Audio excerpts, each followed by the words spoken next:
Ingots of gold. I do not know that the story that I'm going to tell you is a fair one, said Raymond West, because I can't give you the solution of it. Yet the facts were so interesting and so curious that I should like to propound it to you as a problem. And perhaps between us we may arrive at some logical conclusion.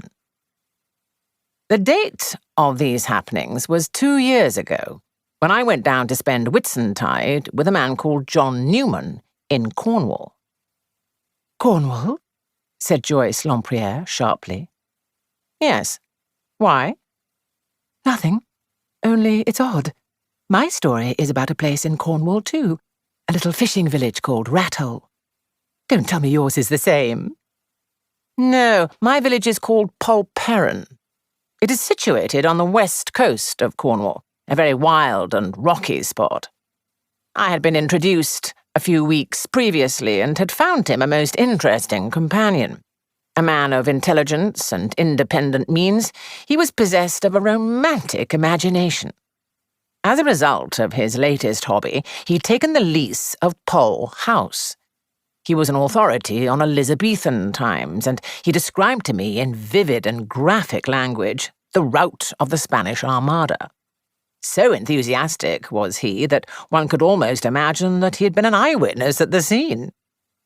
Is there anything in reincarnation? I wonder. I very much wonder. You are so romantic, Raymond, dear, said Miss Marple, looking benignantly at him. Romantic is the last thing that I am, said Raymond West, slightly annoyed. But this fellow Newman was chock full of it, and he interested me for that reason as a curious survival of the past. It appears that a certain ship belonging to the Armada and known to contain a vast amount of treasure in the form of gold from the Spanish Main was wrecked off the coast of Cornwall on the famous and treacherous Serpent Rocks. For some years, so Newman told me, attempts had been made to salve the ship and recover the treasure. I believe such stories are not uncommon, though the number of mythical treasure ships is largely in excess of the genuine ones. A company had been formed but had gone bankrupt, and Newman had been able to buy the rights of the thing, or whatever you call it, for a mere song. He waxed very enthusiastic about it all. According to him, it was merely a question of the latest scientific, up-to-date machinery. The gold was there, and he had no doubt whatever that it could be recovered. It occurred to me, as I listened to him, how often things happen that way. A rich man such as Newman succeeds almost without effort. And yet in all probability, the actual value in money of his find would mean little to him. I must say that his ardour infected me. I saw galleons drifting up the coast, flying before the storm, beaten and broken on the black rocks. The mere word galleon has a romantic sound. The phrase Spanish gold thrills the schoolboy, and the grown-up man also. Moreover, I was working at the time upon a novel, some scenes of which were laid in the 16th century, and I saw the prospect of getting valuable local colour from my host. I set off that Friday morning from Paddington in high spirits, and looking forward to my trip. The carriage was empty, except for one man, who sat facing me in the opposite corner. He was a tall, soldierly-looking man, and I could not rid myself of the impression that somewhere or other I had seen him before. I cudgelled my brains for some time, in vain, but at last I had it. My travelling companion was Inspector Badgeworth, and I had run across him when I was doing a series of articles on the Everson disappearance case. I recalled myself to his notice, and we were soon chatting pleasantly enough. When I told him I was going to Polperron, he remarked that that was a rum coincidence because he himself was also bound for that place. I did not like to seem inquisitive, so was careful not to ask him what took him there. Instead, I spoke of my own interest in the place and mentioned the wrecked Spanish galleon. To my surprise, The inspector seemed to know all about it. "That will be the Juan Fernandez," he said. "Your friend won't be the first who has sunk money trying to get money out of her. It is a romantic notion." "And probably the whole story is a myth," I said. "No ship was ever wrecked there at all." "Oh, the ship was sunk there right enough," said the inspector, "along with a good company of others. You would be surprised if you knew how many wrecks there are on that part of the coast. As a matter of fact, that is what takes me down there now. That is where the Otranto was wrecked 6 months ago." "I remember reading about it," I said. "No lives were lost, I think." "No lives were lost," said the inspector, "but something else was lost. It is not generally known, but the Otranto was carrying bullion." "Yes?" I said, much interested. "Naturally, we have had divers at work on salvage operations, but the gold has gone, Mr. West." "Gone?" I said, staring at him. "How can it have gone?"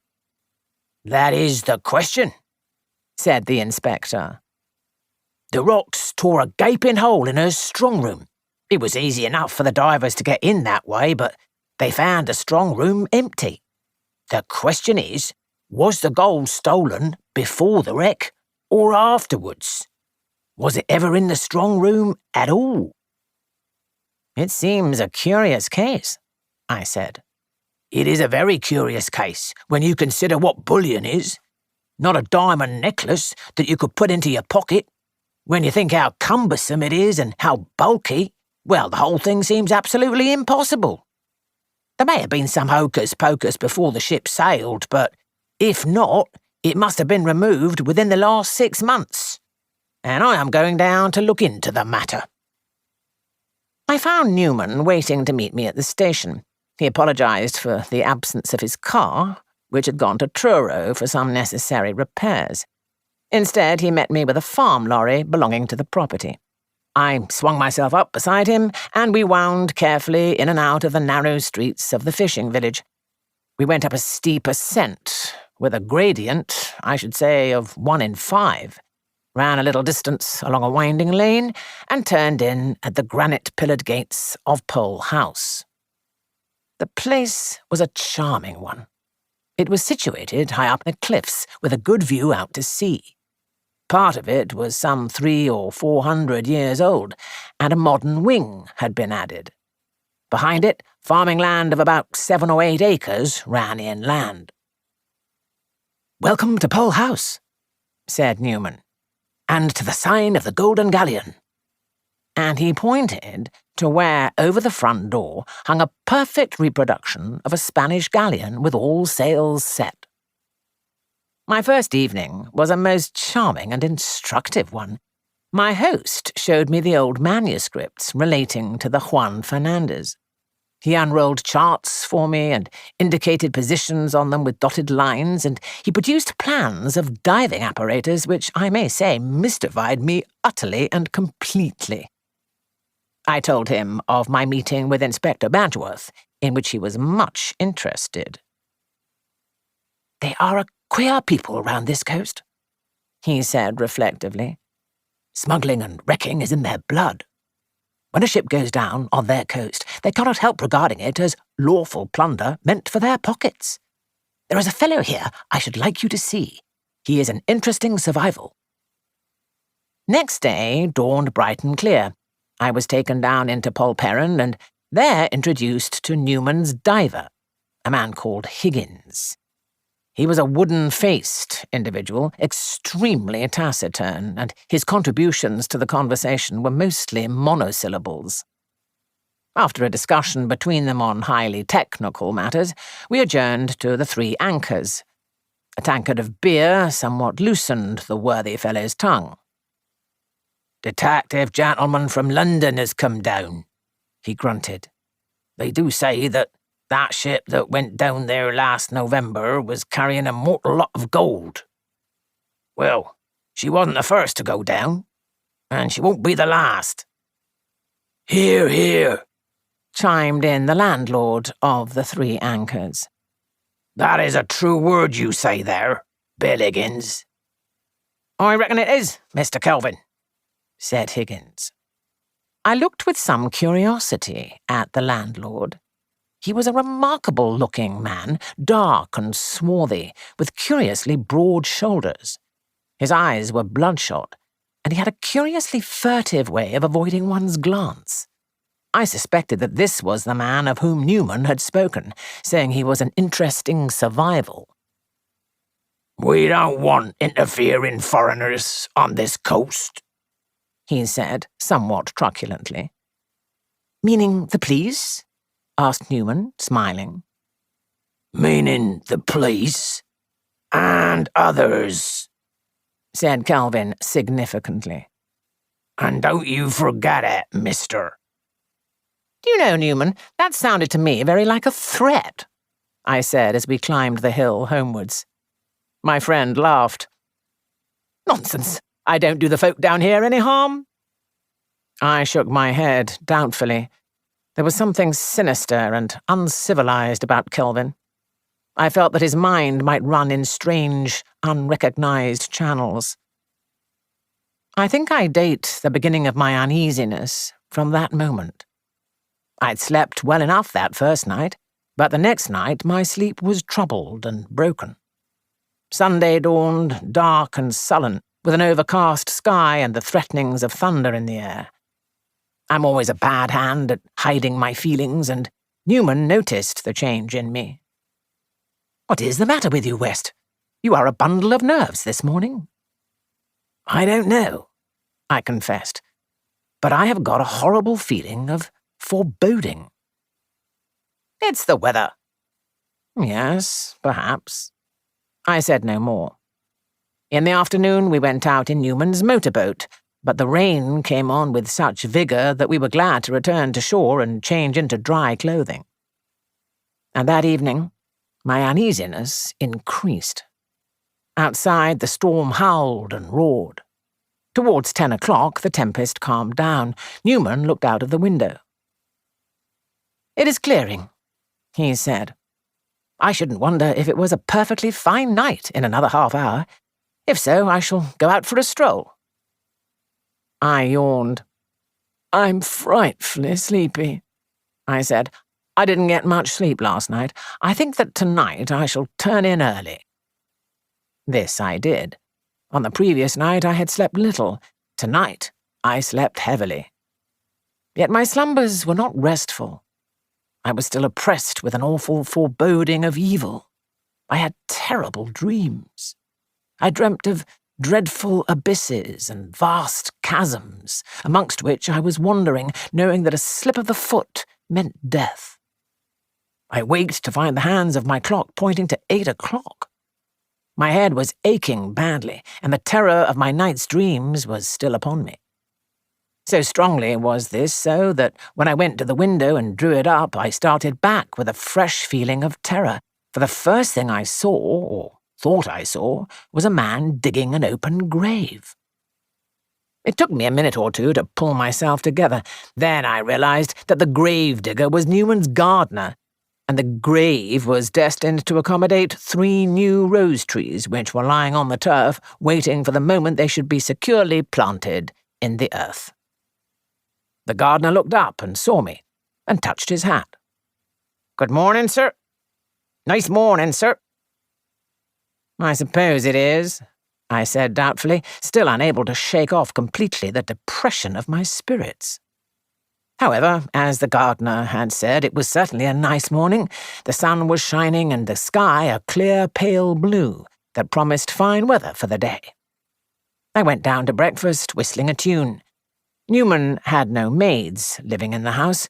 2 middle-aged sisters, who lived in a farmhouse nearby, came daily to attend to his simple wants.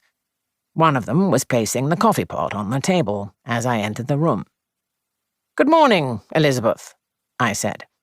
"Mr. Newman not down yet?" "He must have been out very early, sir," she replied.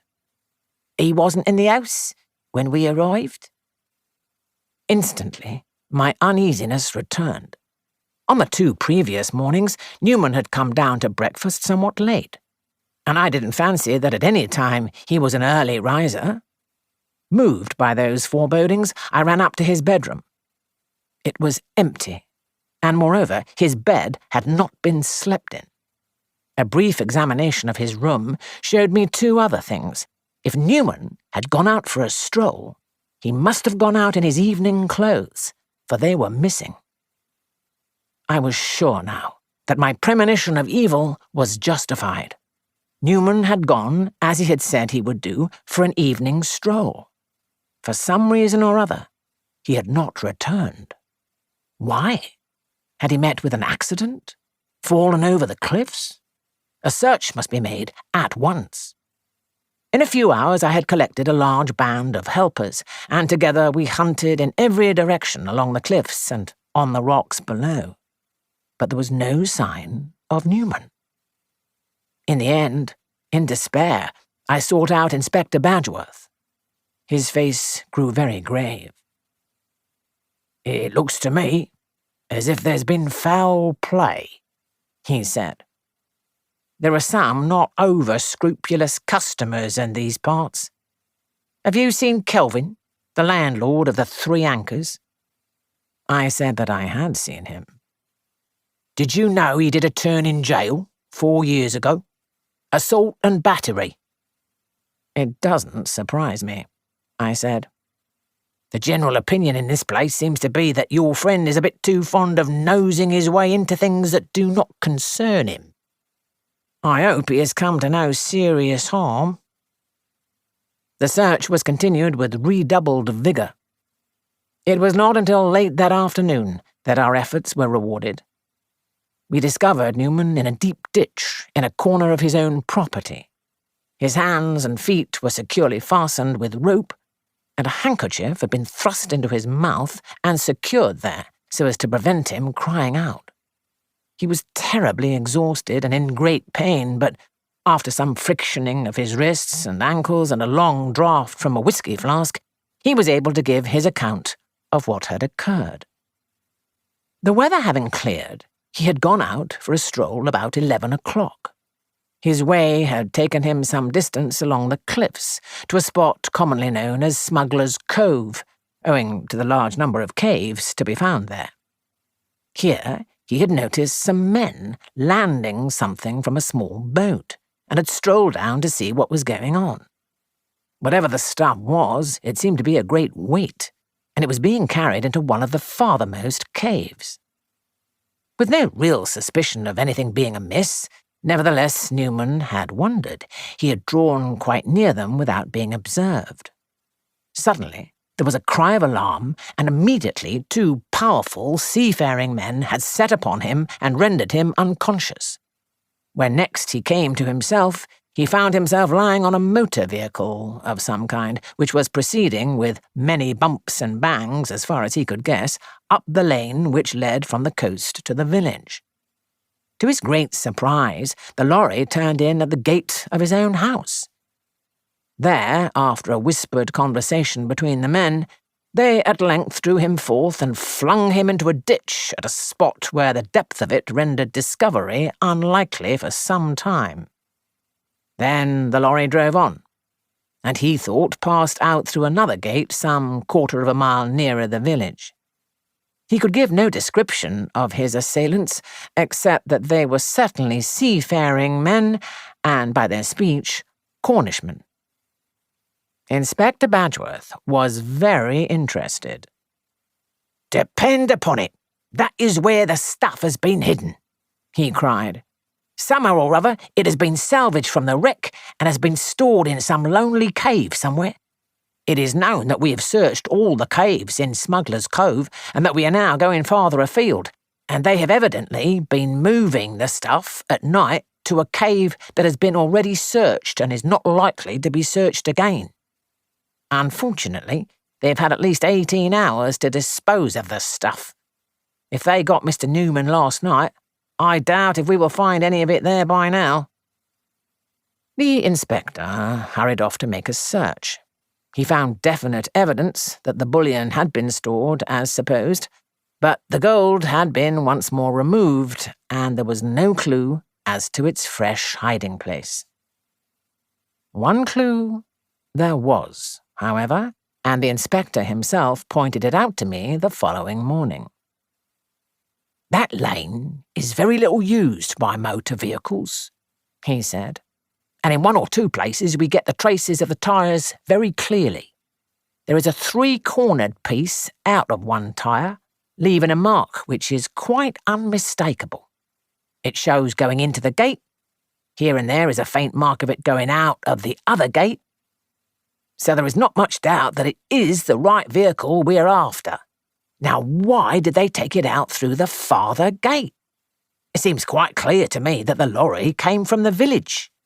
Now, there aren't many people who own a lorry in the village, not more than 2 or 3 at most. Kelvin, the landlord of the Three Anchors, has one. What was Kelvin's original profession? Asked Newman. It is curious that you should ask me that, Mr. Newman.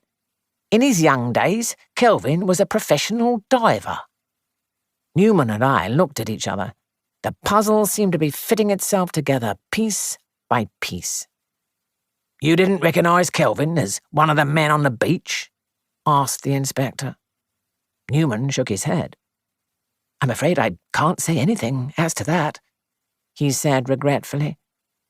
I really hadn't time to see anything. The inspector very kindly allowed me to accompany him to the Three Anchors. The garage was up a side street. The big doors were closed, but by going up a little alley at the side, we found a small door that led into it, and the door was open. A very brief examination of the tyres sufficed for the inspector. We have got him, by Jove, he exclaimed. Here is the mark, as large as life, on the rear left wheel. Now, Mr. Kelvin, I don't think you will be clever enough to wriggle out of this. Raymond West came to a halt. Well, said Joyce. So far I don't see anything to make a problem about, unless they never found the gold. They never found the gold, certainly, said Raymond. And they never got Kelvin, either. I expect he was too clever for them, but I don't quite see how he worked it. He was duly arrested on the evidence of the tyre mark, but an extraordinary hitch arose. Just opposite the big doors of the garage was a cottage rented for the summer by a lady artist. Oh, these lady artists, said Joyce, laughing. As you say, oh, these lady artists. This particular one had been ill for some weeks and in consequence had 2 hospital nurses attending her. The nurse who was on night duty had pulled her armchair up to the window where the blind was up. She declared that the motor lorry could not have left the garage opposite without her seeing it, and she swore that in actual fact it never left the garage that night. I don't think that is much of a problem, said Joyce. The nurse went to sleep, of course. They always do. That has, been known to happen, said Mr. Petherick judiciously. But it seems to me that we are accepting facts without sufficient examination. Before accepting the testimony of the hospital nurse, we should inquire very closely into her bona fides. The alibi coming with such suspicious promptness is inclined to raise doubts in one's mind. There is also the lady artist's testimony, said Raymond. She declared that she was in pain and awake most of the night, and that she would certainly have heard the lorry, it being an unusual noise, and the night being very quiet after the storm. Said the clergyman. That is certainly an additional fact. Had Kelvin himself any alibi? He declared that he was at home and in bed from 10 o'clock onwards, but he could produce no witnesses in support of that statement. The nurse went to sleep, said Joyce, and so did the patient. Ill people always think they have never slept a wink all night. Raymond West looked inquiringly at Dr. Pender. Do you know, I feel very sorry for that man, Kelvin. It seems to me very much a case of give a dog a bad name. Kelvin had been in prison.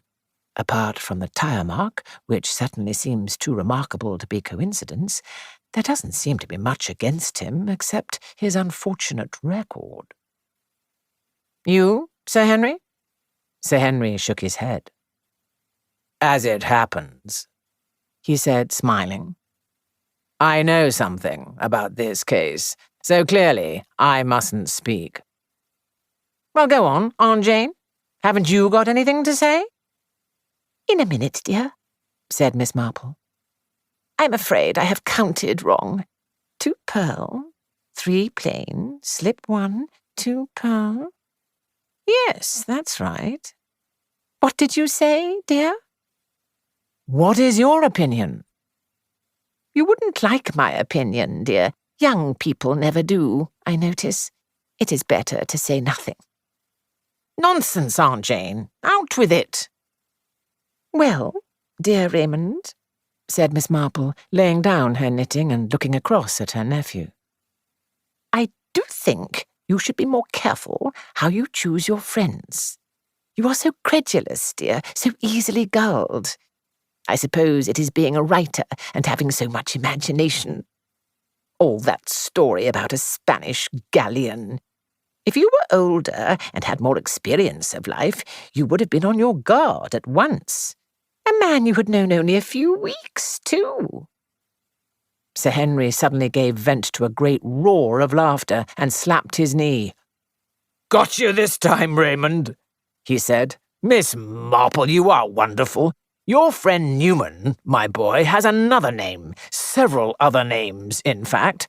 At the present moment he is not in Cornwall but in Devonshire. Dartmoor, to be exact, a convict in Princetown Prison.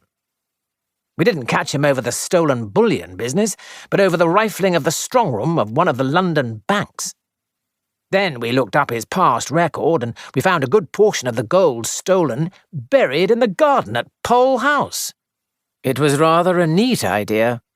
All along that Cornish coast there are stories of wrecked galleons full of gold. It accounted for the diver, and it would account later for the gold. But a scapegoat was needed, and Kelvin was ideal for the purpose. Newman played his little comedy very well, and our friend Raymond, with his celebrity as a writer, made an unimpeachable witness. But the tire mark, objected Joyce. Oh, I saw that at once, dear, although I know nothing about motors, said Miss Marple. People change a wheel, you know. I've often seen them doing it. And, of course, they could take a wheel off Kelvin's lorry and take it out through the small door into the alley and put it onto Mr. Newman's lorry and take the lorry out of one gate down to the beach, fill it up with the gold and bring it up through the other gate, and then they must have taken the wheel back and put it back on Mr. Kelvin's lorry, while, I suppose, someone else was tying up Mr. Newman in a ditch. Very uncomfortable for him, and probably longer before he was found than he expected. I suppose the man who called himself the gardener attended to that side of the business. Why do you say called himself the gardener, Aunt Jane? Asked Raymond curiously. Well, he can't have been a real gardener, can he? Said Miss Marple. Gardeners don't work on Whit Monday. Everybody knows that. She smiled and folded up her knitting. It was really that little fact that put me on the right scent, she said. She looked across at Raymond. When you are a householder, dear, and have a garden of your own, you will know these little things.